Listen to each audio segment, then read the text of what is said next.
kasih Mbak Vivi yang cantik. Selamat sore ibu-ibu semua. Salam hormat untuk Ibu Ais, Ibu Nana. Mungkin kalau ada Ibu Dewi di sini seperti disampaikan tadi ya. Salam sehat buat kita semua. Assalamualaikum warahmatullahi wabarakatuh. Salam sehat buat kita semua. Ini merupakan satu momentum yang penting ya, karena perempuan pemimpin Indonesia lah yang akan diharapkan bisa memimpin kita semua kelak, perempuan-perempuan hebat ini, supaya bisa membawa budaya ke langkah yang lebih maju. Seperti kita tahu, budaya itu tidak stagnan, tapi dia terus berevolusi. Bahkan hari ini bertransformasi karena adanya digital yang masuk ke dalam hidup kita. Manusia yang selalu istilahnya adalah appreciating the past, embracing the future. Kita selalu harus sigap untuk bisa menyikapinya. Jadi topiknya saya rasa sangat penting dan sangat relevan dengan kondisi hari ini. Nah, untuk itu saya akan memulai paparan saya. Saya akan coba share dulu ya.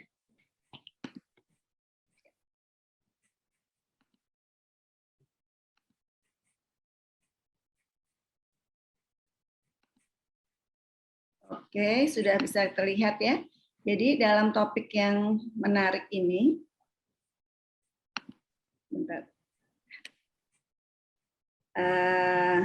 peran perempuan pemimpin dalam memajukan budaya melalui transformasi batik di era digital, saya juga akan menambahkan beberapa hal-hal yang penting yang tadi sudah disampaikan oleh Ibu Ais.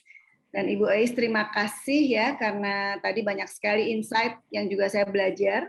Learning every day ya Bu ya, jadi setiap hari kita harus siap untuk belajar apapun di usia apapun, karena kita ada di zaman yang saya rasa sangat maju hari ini ya, dengan segala macam tantangannya.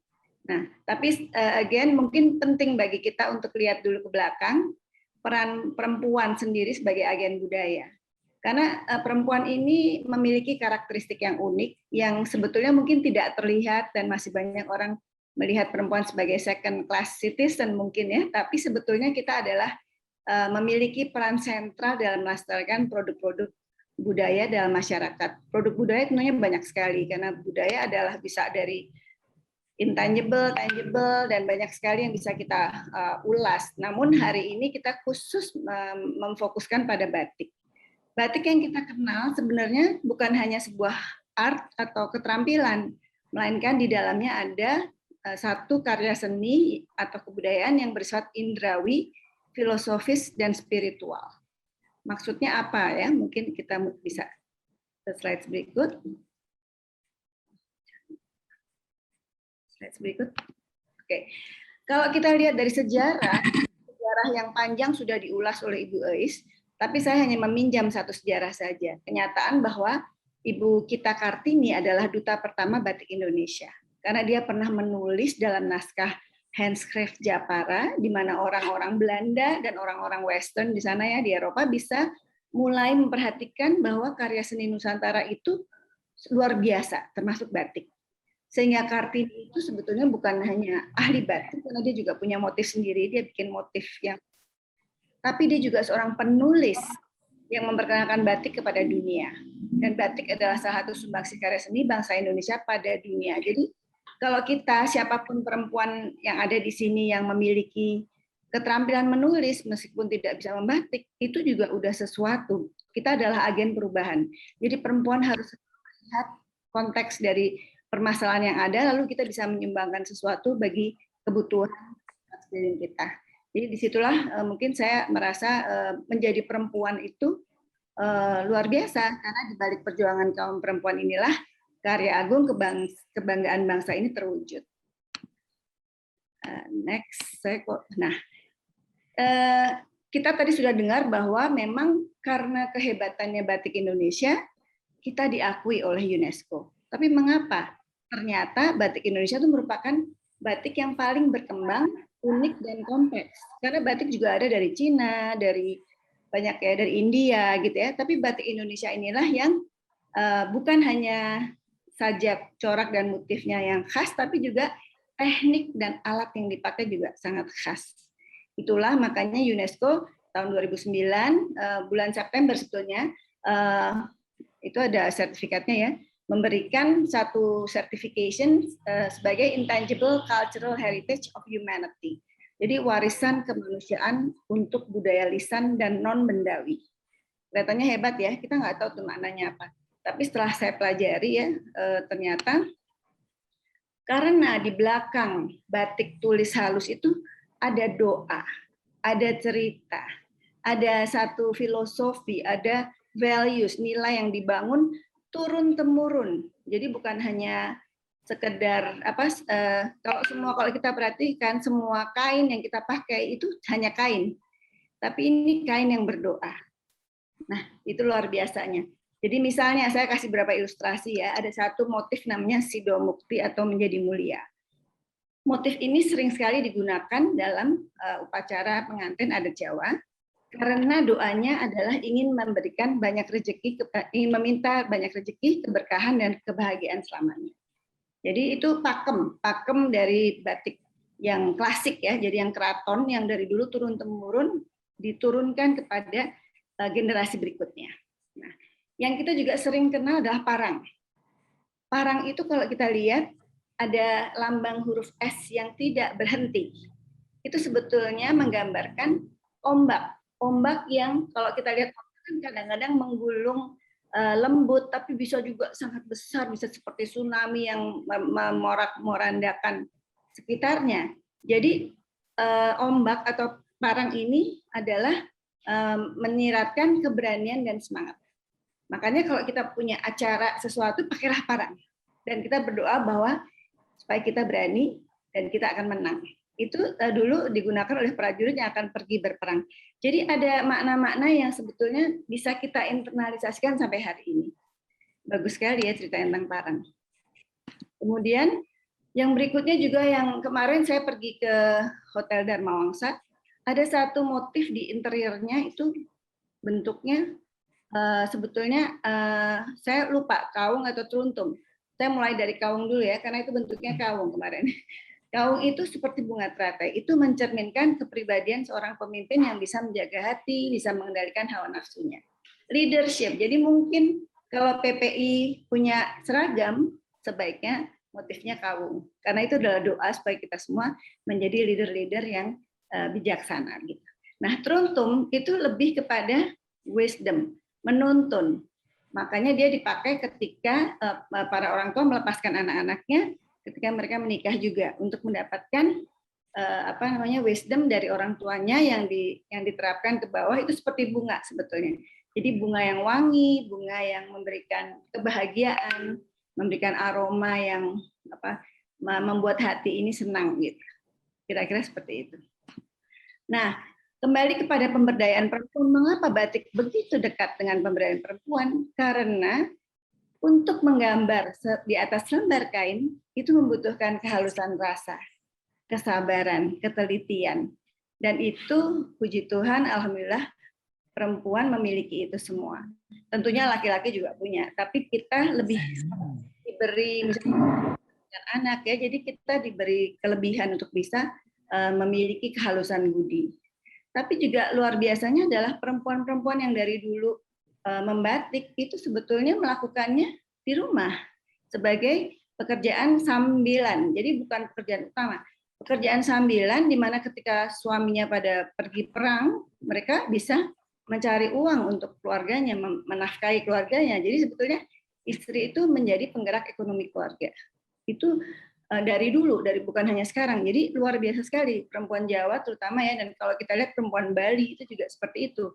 Mereka punya satu tanggung jawab, satu panggilan untuk taking care of the family, dan mereka itu sangat multitasking. Jadi kita sebagai perempuan yang katanya wah lemah, katanya butuh emansipasi, sebentar, mari kita lihat. Sebetulnya enggak. Jadi mungkin kita juga nggak perlu keluar-keluar bilang, ayo kita minta emansipasi. Kita bekerja yang lebih baik aja sudah hebat gitu ya. Jadi saya juga mengencourage perempuan-perempuan untuk mandiri gitu. Nah, kalau kita lihat dari sejarahnya, bahkan Kampung Laweyan itu di Solo itu memiliki pengrajin batik yang sangat banyak ya. Jadi di sini kita bisa lihat sejak tahun 1905 memiliki berbagai gerai batik dan memiliki sekian ratus motif batik yang dipakai. Dan ini sudah menjadi destinasi wisata budaya, edukasi, dan juga menjadi satu pemasukan bagi negara. Jadi sebetulnya batik dengan industri itu sangat dekat juga. Nah, tapi mari kita lihat ini ya, apa namanya, statistik di sini. Mohon maaf, saya agak batuk. Jadi, kalau kita lihat yang agak memprihatinkan, sumber Badan Pusat Statistik menunjukkan ekspor batik itu turun dari tahun ke tahun, dari tahun 2015 ke 2020. Ini mungkin tadi sejalan dengan apa yang disampaikan Ibu Ois, bahwa kompetisinya menjadi sangat banyak.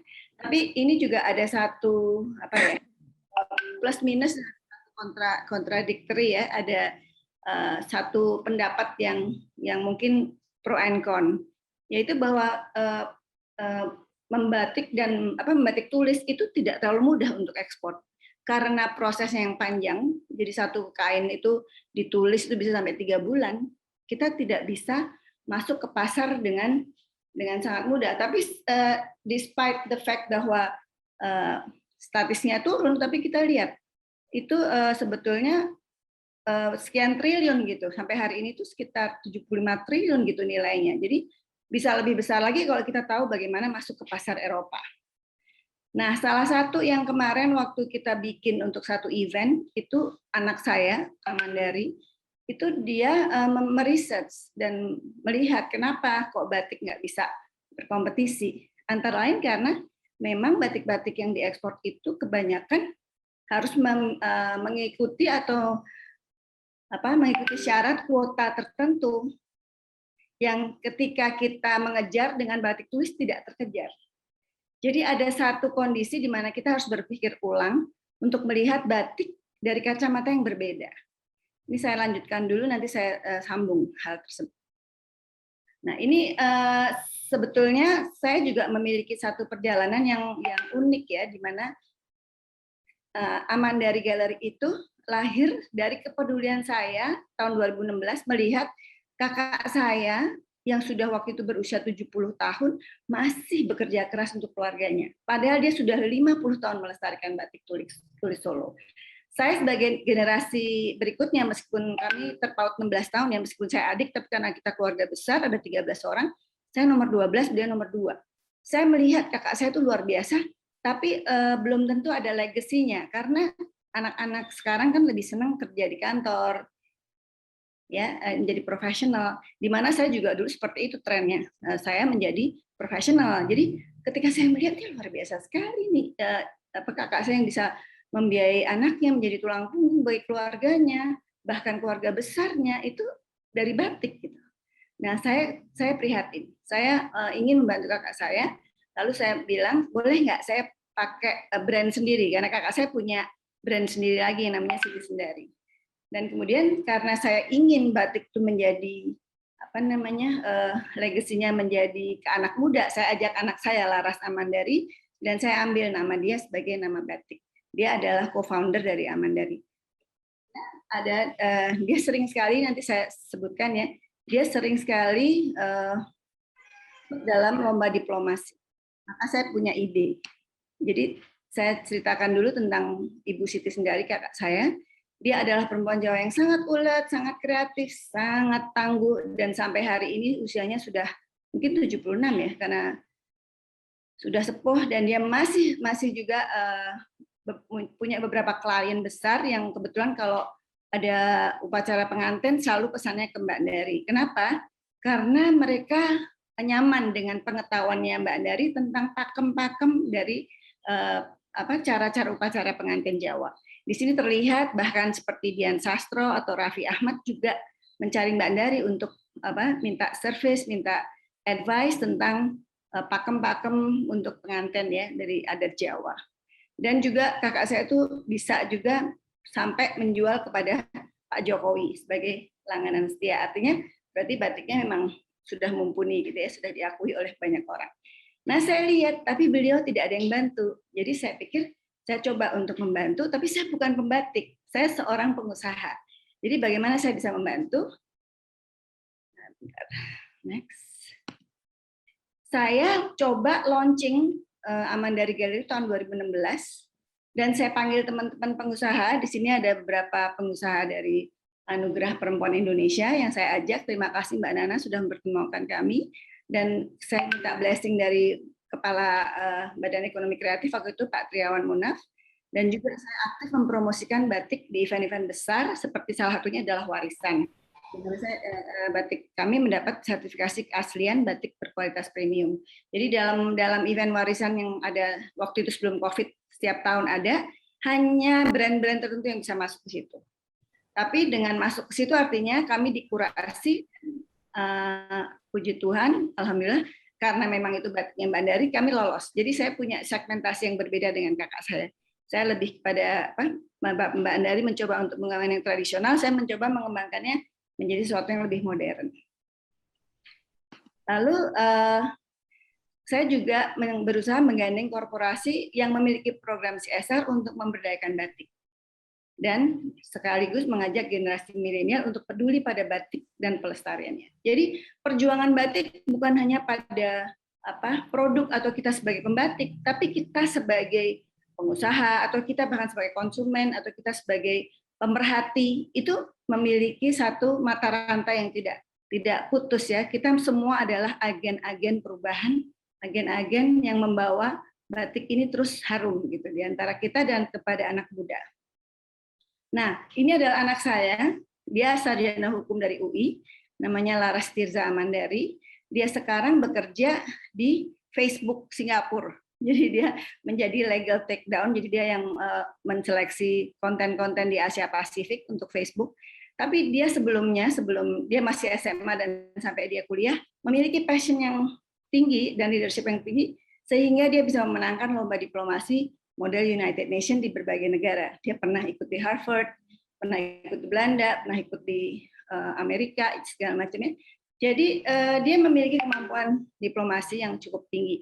Sehingga saya membiarkan dia untuk mengeksplor batik dari kacamata seorang anak muda. Dia adalah generasi Z ya. Usianya sekarang sekitar 24 tahun gitu. Jadi dia memandang batik ternyata dari sudut seni. Dia mempelajari batik dan tantangannya untuk bisa menenangkan kompetisi. Karena anak-anak muda ini sangat agile. Mereka sangat terbuka terhadap informasi karena mereka setiap hari ada di depan layar laptop maupun layar handphone mereka. Nah, Laras ini pernah suatu hari menerjemahkan satu kain batik Amandari. Saya coba baca. Maaf, saya minum dulu. Dia membuat suatu puisi dengan judul Metamorfosa.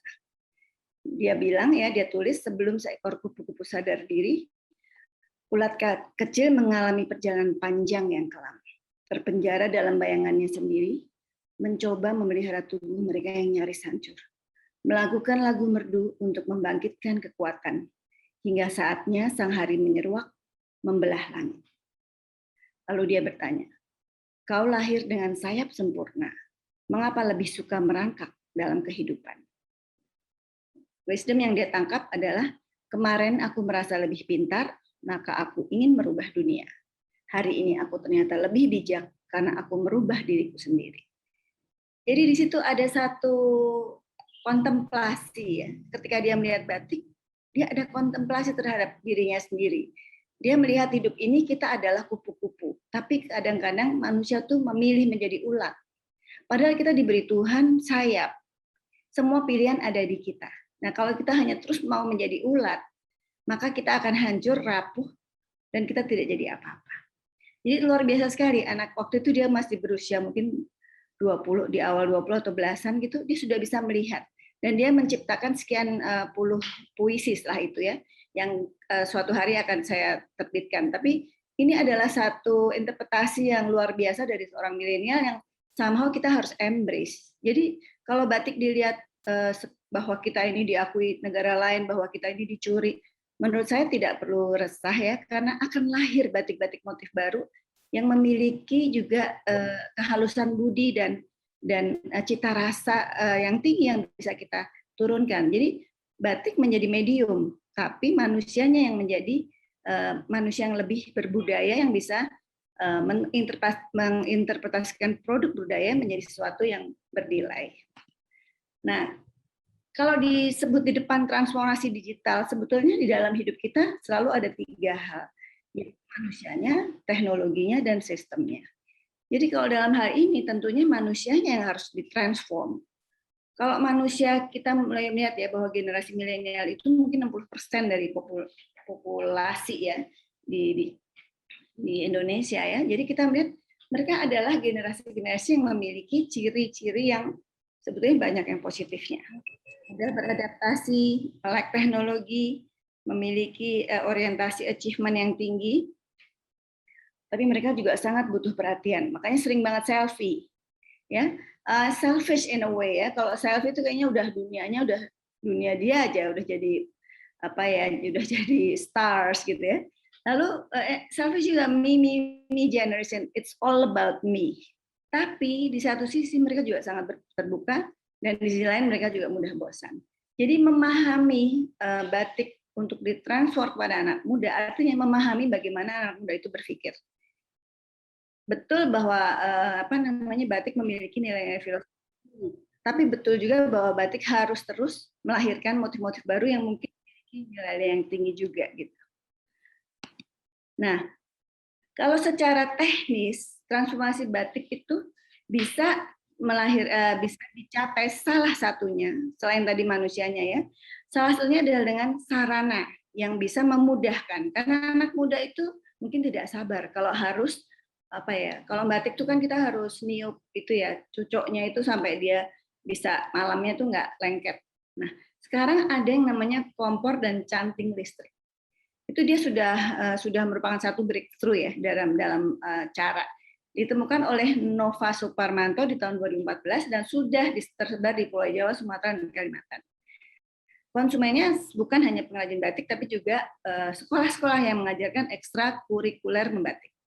Dan dia sudah memproduksi 200 unit lebih kompor batik listrik. Ini adalah satu yang perlu kita galakkan dan kita edukasi, karena siapa tahu dengan kemudahan ini lebih banyak kreativitas anak muda yang bisa dilahirkan. Nah, kelebihannya ini juga saya teruskan, suhu bisa diatur secara otomatis bagi kompornya ya, dan dia sangat ramah lingkungan. Dan dia efisiensinya sampai 95% dibandingkan dengan kompor minyak tanah. Jadi ini satu breakthrough yang kemungkinan belum semua orang bisa mengenal dengan baik. Tugas saya dan tugas perempuan-perempuan hebat untuk menyebarkan ini, dan suatu hari mudah-mudahan dengan PPI kita bisa mengajarkan bagaimana batik dengan kompor listrik. Selain kompor listrik juga ada canting listrik. Dia juga dilengkapi dengan pengatur suhu panas malam, di mana mata cantingnya juga dapat diganti-ganti sesuai kebutuhan. Jadi dia tidak perlu menunggu atau tidak perlu menunggu dia sampai keluar lagi malamnya. Dia bisa disesuaikan dengan besar kecilnya pola yang dia buat gitu. Dan ini sangat baik buat pemula yang juga tidak mau terkena asap dari kompor yang digunakan untuk mencairkan malam. Bahkan mungkin kemarin Mbak Vivi sempat menyinggung ya bahwa ini akan bisa menjadi satu gerakan ramah lingkungan atau green movement. Jadi ini satu inovasi-inovasi yang kita harus lirik ke depannya, karena hidup itu mengarah ke depan gitu. Nah, kolaborasi saya dengan partner dengan ekosistem batik juga saya bangun. Kebetulan ini partner saya yang pada waktu itu mengadakan satu event budaya dengan PLN, yaitu ini dengan batik chic pada waktu itu. PLN membutuhkan satu partner yang bisa sebetulnya membuat, karena produknya PLN adalah listrik ya, membuat lebih banyak orang-orang menggunakan listrik secara lebih aktif.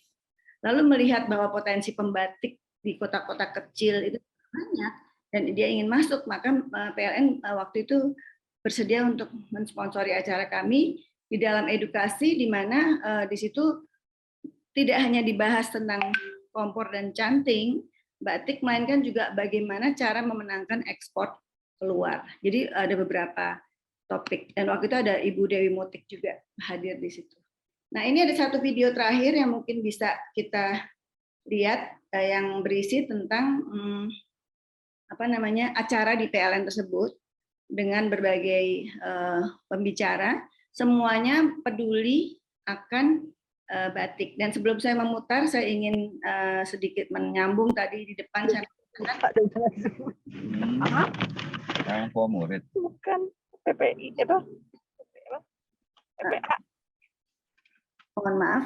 Jadi tadi kalau kita mau menang ekspor, bagaimana caranya? Memang satu-satunya jalan adalah kita juga harus menggalakkan printing. Karena kalau dari segi marketing, memang kalau dari segi idealisme tentu batik tulis yang ditulis itu menjadi semacam mersinya lah. Tapi kalau orang jualan, dia juga perlu jualan Avanza untuk mendapatkan ekonomi. Jadi kalau kita mau melihat ekonomi, kita juga harus bisa bersaing dengan apa yang ada di pasar. Jadi antara idealisme dan kenyataan itu harus diimbangkan.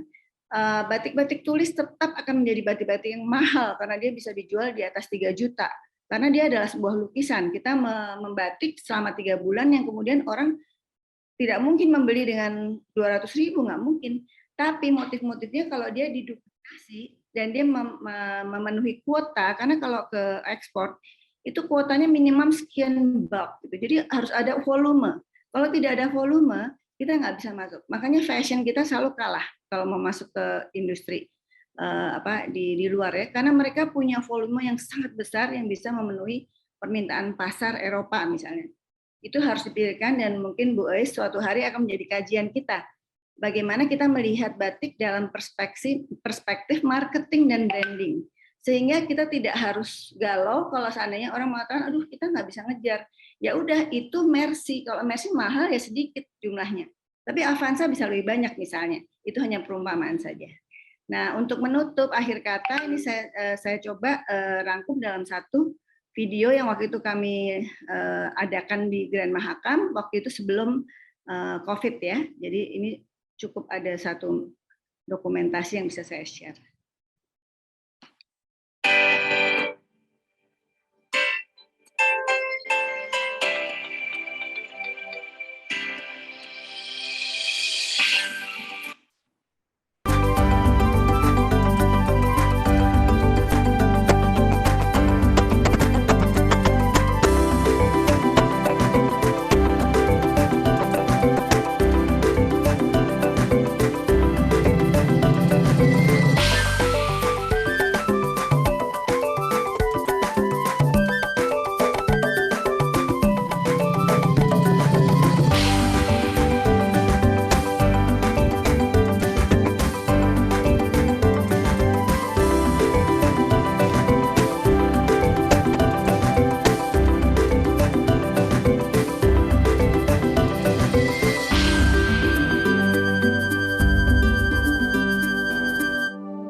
Ya, saya rasa demikian presentasi saya. Terima kasih atas perhatian dari ibu-ibu dan bapak-bapak semua. Semoga kita bisa menjadi duta-duta batik untuk berbagi kemajuan. Oke, terima kasih. Saya kembalikan kepada Ibu VV, moderator kita.